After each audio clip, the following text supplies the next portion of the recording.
Hello students, I am Dr. Shubhadara Halkar, Professor of Zoology, Government Bilasa Girls PG College, Bilaspur. Students, today I will discuss with you the part 2 of hormonal control of lipid metabolism. This topic is in the paper 1, General and Comparative Endocrinology of Semester 2, Zoology. पिछले lecture में हमने fat metabolism पर insulin का क्या प्रभाव है यह पढ़ा था। आइए थोड़ा सा रिवीजन कर लें। हमने यह जाना था कि इंसुलिन एक लाइपोजेनेटिक इफेक्ट डालता है लिपिड मेटाबॉलिज्म में। लाइपोजेनेटिक इफेक्ट से तात्पर्य यह है कि इंसुलिन की उपस्थिति में लाइपोजेनेसिस की क्रिया प्रमोट होती है और फैटी एसिड और ग्लिसरॉल मिलकर ट्राइग्लिसराइड्स का निर्माण करते हैं। यह क्रिया जिस तरह से एडिपोज टिश्यू में प्रमोट होती है, उसी तरह से फैटी एसिड्स लिवर में भी फैटी एसिड से ट्राइग्लिसराइड के निर्माण को स्टिमुलेट करता है इंसुलिन। इंसुलिन की अनुपस्थिति में एडिपोज टिश्यू में लाइपोलिसिस की प्रक्रिया होती है, जिसमें कि stored fat, stored triglycerides fatty acids में कन्वर्ट होते हैं और ये फ्री फैटी एसिड्स ब्लड में रिलीज किए जाते हैं, जो कि फिर लिवर में पहुंचकर इस साइकिल को पुनः पूर्ण करते हैं। तो इस तरह से हमने एनर्जी स्टोर करने के रूप में हम यह देखते हैं कि इंसुलिन एक्सेस एनर्जी जो कार्बोहाइड्रेट या लिपिड के फॉर्म में है, फैट के फॉर्म में है, उसके स्टोरेज को स्टिमुलेट करता है। हम यह देखते हैं कि इसके अलावा जो अन्य हार्मोन्स हैं जो फैट मेटाबॉलिज्म को प्रभावित करते हैं, वे लाइपोलिसिस को प्रमोट करते हैं या उससे लाइपोलिसिस स्टिमुलेट होती है। मुख्य हार्मोन है इनमें growth hormone, thyroxine hormone, cortisol और कार्टिकोट्रोपिक हार्मोन, एपिनेफ्रिन एंड नॉरएपिनेफ्रिन। तो आइए आज के लेक्चर में हम इन हार्मोन्स के इफेक्ट को देखेंगे। पिट्यूटरी ग्लैंड से ग्रोथ हार्मोन्स का निर्माण होता है और यह ग्रोथ हार्मोन शरीर की ग्रोथ के लिए रिस्पॉन्सिबल होता है। Apart from the growth hormone have multiple metabolic effects. तो ग्रोथ हार्मोन सबसे पहले हम जो प्रभाव देखते हैं कि ग्रोथ हार्मोन से प्रोटीन सिंथेसिस की रेट इंक्रीज होती है और बॉडी के सेल्स में प्रोटीन सिंथेसिस की गति बढ़ती है। हमारे लिपिड मेटाबॉलिज्म से रिलेटेड जो ग्रोथ हार्मोन का प्रभाव है वह है increased mobilization of fatty acids from adipose tissue, increased free fatty acids in blood and increased use of fatty acids for energy। तो 3 प्रभाव डालता है फैट मेटाबॉलिज्म पर ग्रोथ हार्मोन। एक तो फैटी एसिड को मोबिलाइज करता है एडिपोज टिश्यू से, दूसरा फ्री फैटी एसिड्स ब्लड में बढ़ते हैं इसकी वजह से, और ये फैटी एसिड्स को एनर्जी यील्डिंग प्रोसेस में इन्वॉल्व होता है, जिससे कि फैटी एसिड्स से एसिटिल कोए का निर्माण होगा। तीसरा हम देखते हैं ग्रोथ हार्मोन से ग्लूकोज के यूटिलाइजेशन को यह डिक्रीज करता है संपूर्ण शरीर में। यह हार्मोन प्रोटीन के बॉडी की प्रोटीन को एनहांस करता है और यह फैट के स्टोर को यूज करता है और इसके बदले में बल्कि यह कार्बोहाइड्रेट को कंजर्व करता है, इसलिए इसे हम कार्बोहाइड्रेट और प्रोटीन स्पेयरिंग हार्मोन भी कहते हैं। आइए देखें यह कार्य कैसे करता है।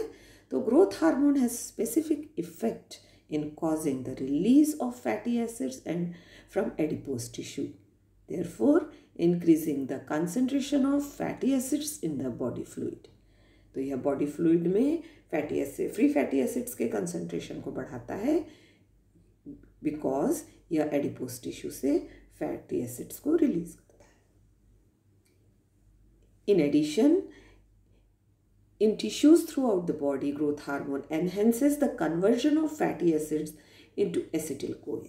जो फैटी एसिड प्लाज्मा में रिलीज हुआ है, ब्लड में रिलीज हुआ है, यह फैटी एसिड टिश्यूज के द्वारा जो है लिया जाता है, एब्जॉर्ब किया जाता है और सेल्स में एसिटिल कोए के निर्माण को ये बढ़ावा मिलता है। तो यह एसिटिल कोए फैटी एसिड से इनका निर्माण हो रहा है बीटा ऑक्सीडेशन के द्वारा, और इस तरह से जो एसिटिल कोए बना, यह एनर्जी इससे हमें प्राप्त होती है। Therefore, under the influence of growth hormone, fat is used for energy in preference to carbohydrate and protein। तो ग्रोथ हार्मोन के इन्फ्लुएंस में हम यह देखते हैं कि बॉडी में फैट का कंबशन होता है और कार्बोहाइड्रेट और प्रोटीन के अपेक्षा फैट का कंबशन को ज़्यादा प्रेफरेंस ग्रोथ हार्मोन के इन्फ्लुएंस में मिलता है। इस तरीके से ग्रोथ हार्मोन जो है वो फैट के यूटिलाइजेशन को बढ़ा रहा है, और यह एक तरफ फैट की यूटिलाइजेशन को बढ़ा रहा है, मतलब फैट का कैटाबॉलिक एक्टिविटी को प्रमोट करता है, और प्रोटीन के ऊपर एनाबॉलिक एक्टिविटी पर बढ़ाता है। तो प्रोटीन के निर्माण को और फैट के ब्रेकडाउन को प्रमोट करता है। इस वजह से बॉडी मास जो है, हमारा बॉडी जो है वो लीन एंड थिन बनती है। बॉडी जो है उसमें प्रोटीन का जमाव होता है, स्टोरेज होता है, और फैट जो है वह यूटिलाइज होता है। इस तरह से ग्रोथ हार्मोन जो है वह अपना कार्य करता है। लेकिन हम क्या देखते हैं कि ग्रोथ हार्मोन के इस फैट मोबिलाइजेशन को स्विच करने में काफ़ी घंटे लग जाते हैं, जबकि जैसे ही ग्रोथ हार्मोन रिलीज होता है तो यह प्रोटीन सिंथेसिस को यह तुरंत विद इन मिनट्स स्टिमुलेट करता है। तो इस तरह से growth hormone long term effect show करता है फैट के मोबिलाइजेशन में। ग्रोथ हार्मोन जो है वो कीटोजेनिक इफेक्ट भी शो करता है। Under the influence of excessive amount of growth hormone, fat mobilize होता है एडिपोज टिश्यू से, और large quantity of free fatty acids जो है बनने से ये एक्सेस अमाउंट ऑफ एसिटिल कोए के निर्माण की वजह से ये एसिटिल कोए कंडेंस होकर एसिटिक एसिड का निर्माण करता है, जैसा कि हमने पिछले पार्ट में पढ़ा था इंसुलिन के कॉन्टेक्स्ट में। और इससे कीटोसिस होती है बॉडी फ्लूइड में, और ये एक्सेसिव जो निर्माण होता है कीटोन बॉडीज़ का, ये फैटी लिवर्स भी कॉज करते हैं। Regulation of growth hormone secretion, हम देखते हैं कि कई फैक्टर्स हैं जो कि ग्रोथ हार्मोन के सिक्रीशन को प्रभाव डालते हैं। सबसे पहले तो देखिए एज, हम ये देखते हैं एडोलेसेंट एज के बाद ग्रोथ हार्मोन के सिक्रीशन धीरे धीरे कम होते जाता है जैसे जैसे उम्र बढ़ती है, और फाइनली एडोलेसेंट एज के कंपैरिजन में ओल्ड एज में सिर्फ 25% ही ग्रोथ हार्मोन का सिक्रीशन होता है। ग्रोथ हार्मोन जो है वह पल्सेटाइल पैटर्न में रिलीज होता है, सीक्रेट होता है, और कई बहुत से फैक्टर्स हैं, न्यूट्रिशनल फैक्टर्स हैं जो कि ग्रोथ हार्मोन के सिक्रीशन को पर प्रभाव डालते हैं, जैसे स्टारवेशन, यदि सीवियर प्रोटीन डिफिशियंसी है तो यह ग्रोथ हार्मोन के सिक्रीशन को प्रमोट करते हैं, हाइपोग्लाइसीमिया है, या low concentration of fatty acids है ब्लड में, तो यह भी ग्रोथ हार्मोन के सिक्रीशन को स्टिमुलेट करते हैं। एक्सरसाइज हुआ, एक्साइटमेंट, ट्रोमा, ये सब ग्रोथ हार्मोन के सिक्रीशन को स्टिमुलेट करते हैं। उसी तरह से स्टमक से निकलने वाला एक हार्मोन एक है ग्रेलिन, यह ग्रेलिन का सिक्रीशन जो है वह मील्स के पहले सिक्रीट होता है, तो इसके सिक्रेशन से भी ग्रोथ हार्मोन का सिक्रेशन स्टिमुलेट होता है। हम ये देखते हैं कि जब नींद में जब हम डीप स्लीप में होते हैं एक फॉर अबाउट 2 आवर्स, तो उस समय ग्रोथ हार्मोन का सिक्रेशन कैरेक्टरिस्टिकली बढ़ जाता है। शायद यही कारण है, यह कहा जाता है कि जब छोटे बच्चे शिशु जब सोते हैं तो ये जो बच्चे ज़्यादा सोते हैं उनकी ग्रोथ ज़्यादा अच्छी होती है। नॉर्मल कंसंट्रेशन ग्रोथ हार्मोन का जो है वो एडल्ट में 1.6 से 3 mg/ml प्लाज्मा में होता है, और यह चाइल्ड में एडोलेसेंट एज में यह 6 mg/ml होता है। लेकिन जब ये फैक्टर्स होते हैं जो जिसे अपन ने ऊपर डिस्कस किया, स्टारवेशन है या डिप्लीशन ऑफ प्रोटीन और कार्बोहाइड्रेट है बिकॉज ऑफ प्रोलॉन्ग्ड स्टारवेशन, तो ग्रोथ हार्मोन का परसेंटेज 50 mg/ml तक भी बढ़ जाता है। अब देखें हम दूसरा हार्मोन जो है थायराइड हार्मोन्स। तो थायरॉक्सिन जो है वह थायराइड हार्मोन से सिक्रेट होता है, और थायराइड फॉलिकल्स के द्वारा यह सिक्रेट होता है, और कोलॉइडल सब्सटेंस जो थायराइड फॉलिकल में होते हैं, यह कोलॉइड में थायरोग्लोबुलिन रहता है और T3T4 यहाँ पर स्टोर रहता है। हम ये देखते हैं कि under the influence of thyroid hormone lipids are mobilized rapidly from the fat tissue which decreases the fat stores of the body। तो थायराइड के हार्मोन के इन्फ्लुएंस में फैट स्टोर्स जो हैं वो डिक्रीज होते हैं और लिपिड जो है वो मोबिलाइज होता है। This also increases the free fatty acids concentration in the plasma and greatly accelerates the oxidation of free fatty acids in the cells। हम ये देखते हैं कि थायराइड हार्मोन का क्या प्रभाव पड़ता है लिवर फैट्स पर। तो increased thyroid hormone decreases the concentration of cholesterol and phospholipids and triglycerides in the plasma, although it increases the fatty acid, free fatty acids। तो प्लाज्मा में थायराइड हार्मोन के इन्फ्लुएंस में कोलेस्ट्रॉल का concentration, phospholipids का concentration जो है वह कम हो जाता है। ठीक इसके उल्टा जब थायराइड हार्मोन का सिक्रेशन कम होता है तो यह प्लाज्मा में कोलेस्ट्रॉल और फॉस्फोलिपिड्स का कंसंट्रेशन, ट्राइग्लिसराइड्स का कंसंट्रेशन जो है वह बढ़ जाता है।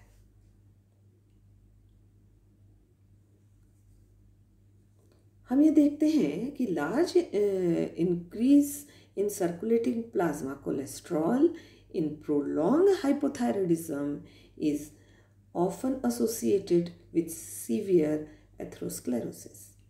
चूँकि हम यह जानते हैं कि कोलेस्ट्रॉल यदि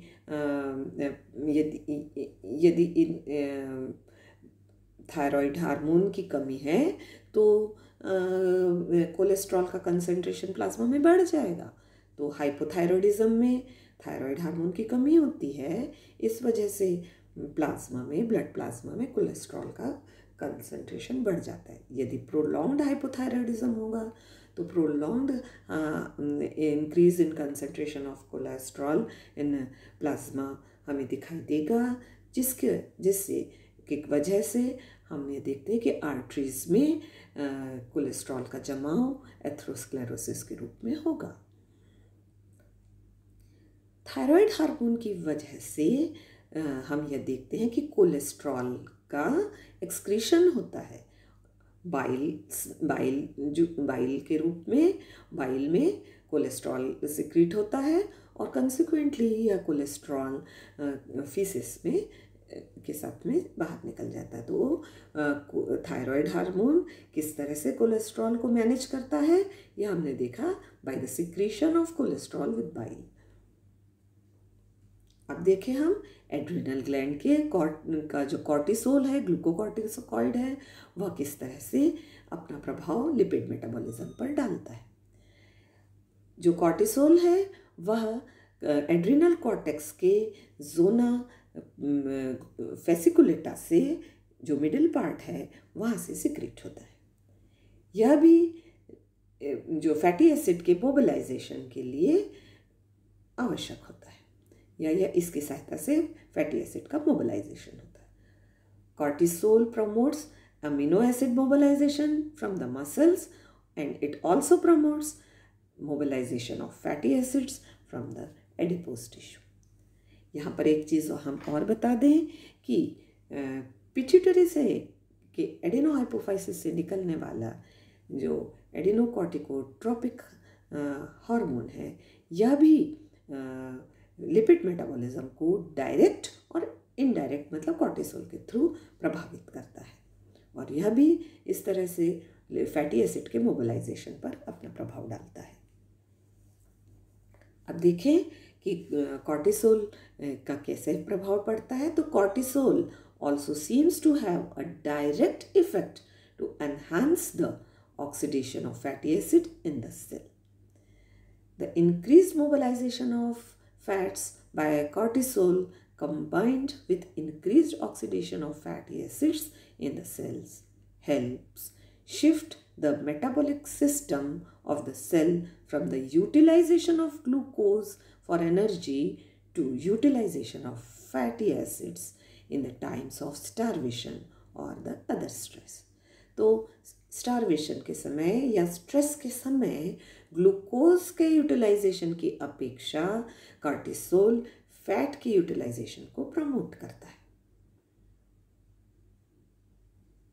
इस तरह से यह किस तरह से यह कार्य करता है कॉर्टिसोल, यह तो बहुत अच्छे से मालूम नहीं है। Nevertheless the increased due to the fatty acid for metabolic energy is an important factor for long-term conservation of body glucose and glycogen. अब हम देखें एड्रिनल मेड्यूला से सिक्रीट होने वाला हार्मोन एपिनेफ्रिन और नॉन एपिनेफ्रिन किस तरह से फैट मेटाबॉलिज्म को प्रभावित करता है। तो एपिनेफ्रिन स्पेशली इम्पॉर्टेंट है, यह प्लाज्मा ग्लूकोज कंसंट्रेशन को during period of stress. So epinephrine is specially important in increasing plasma glucose concentration during the period of stress when the sympathetic nervous system is excited. However epinephrine acts differently from the other hormones. Epinephrine का अलग प्रभाव पड़ता है। कैसे? It increases the plasma fatty acid concentration at the same time.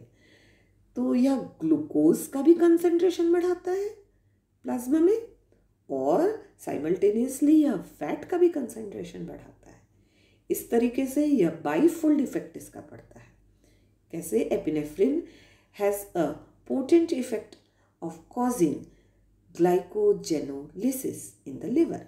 तो यह epinephrine glycogenolysis को promote करता है, मतलब ग्लूकोज का निर्माण अदर सोर्सेज से, कार्बोहाइड्रेट सोर्स के अलावा अदर सोर्सेज से भी यह एपिनेफ्रिन के थ्रू होता है। तो प्रोटीन और फैट भी जो है वह से भी ग्लूकोज का निर्माण को यह प्रमोट करता है।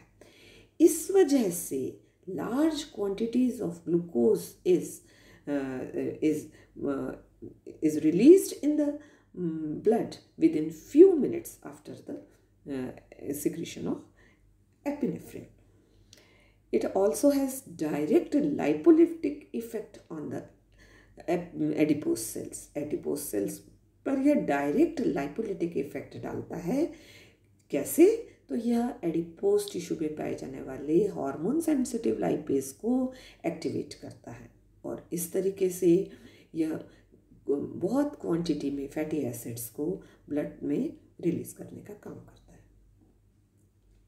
हम ये देखते हैं कि enhancement of fatty acid is greater than the enhancement of blood glucose. यहाँ पर एपिनेफ्रिन भी की वजह से भी ब्लड ग्लूकोज लेवल तो बढ़ता ही है, लेकिन उसकी अपेक्षा ज़्यादा अनुपात में फैटी एसिड का लेवल जो है वह बढ़ता है। इस तरह से यह यूटिलाइजेशन ऑफ फैट को बढ़ाता है और बॉडी की स्ट्रेसफुल कंडीशन में, जैसे कि एक्सरसाइज में, सर्कुलेटरी शॉक के समय, एंजाइटी के समय, या ऑल गन फायर्स की तरह सभी सोर्सेस से ब्लड में जो है एनर्जी मेटाबॉलिज्म में इन्वॉल्व होने वाले सब्सटेंसेस को, जैसे फैटी एसिड्स और ग्लूकोज की मात्रा को ब्लड में बढ़ाता है। इस तरह से हमने यह देखा कि जितने भी आज हमने इस पार्ट 2 में हार्मोन पढ़े हैं, growth hormone, thyroxine hormone, cortisol और कॉर्टिकोट्रोपिक हार्मोन और एपिनेफ्रिन, ये सारे के सारे हार्मोन लाइपोलिसिस को प्रमोट करते हैं। जबकि फर्स्ट पार्ट में जो हमने इंसुलिन पढ़ा था, वह हमने देखा कि वह लाइपोजेनेसिस को प्रमोट करते हैं। इस तरह से हमारी बॉडी की एनर्जी रिक्वायरमेंट को पूरा करने की जिम्मेदारी स्ट्रेस की कंडीशन में, स्टार्वेशंस की कंडीशन में या अन्य कंडीशन में, जबकि ग्लूकोज प्राप्त ना हो, ऐसे समय में ये फैट मेटाबोलाइज करके फ्री फैटी एसिड्स को ब्लड में पहुंचाकर और फैटी एसिड के कॉम्बशन के बीटा ऑक्सीडेशन को प्रमोट करके एटीपी के निर्माण को प्रमोट करने का काम ये आज सेकंड पार्ट में जो हमने हार्मोन्स पढ़े वह करते हैं। इस तरीके से इन दोनों पार्ट्स को मिलाकर आज लिपिड मेटाबॉलिज्म का हार्मोनल कंट्रोल किस तरह से होता है यह हमने जाना। मुझे आशा है कि आपको यह पार्ट भी समझ में आया होगा और इस पार्ट को बनाने में मैंने इन किताबों को रेफ़र किया है। साथ में जो इमेजेस है वो मैंने google.com से ली हैं, जिनके लिंक और क्रेडिट मैंने उन इमेजेस के नीचे ही दिया हुआ है। Thank you very much.